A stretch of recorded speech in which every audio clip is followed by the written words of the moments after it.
Bonsoir, cuisine Yannick TV. Na fongoli ba caméra na nga na pokwa na lelo c'est que likambo ezali. J'espère toyoka kike coquette sasa kufeli mama obozomona na miniature. Eza mama biologique ya coquette sasa auti kokufa na mukolo ya lelo. En tout cas bandeko na nga ezosala passe na mawa balobi lela na ba o bazolela sepela na ba o bazosepela. Liwa izanzela biso nyonso ezosala vraiment passe makasi.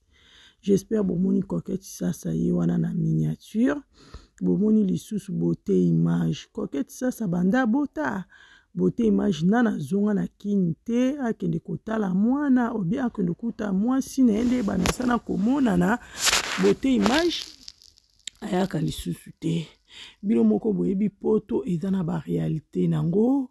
Poto ezana makambu nango poto aweke ezongi beauté image soki pe bazongana na Rita en tout cas biso toyebi te yena coquette koma eke ezongi koma kaka ya bongo bongo mais mwana za na kati bandeko na ngai esala pasi na mawa coquette sasa ndenga azolela mama na ye bandeko na ngai kolela wana eza makambo ebele bino boyebi soki mama akufi o raisonner penga mutu coquette sasa na mutu akombo foza na mbongo ya kokunda mama ndenge ezalaka bandeko na nga esala vraiment pasi na mawa beauté image kende Kinshasa s'il vous plaît au soutenir mwasi na yo obala coquette pour le meilleur et pour le pire na moment o kufeli mama bokilo yango totio na miniature liwa ezanjela biso nyonso oya kufi aza mama mère biologique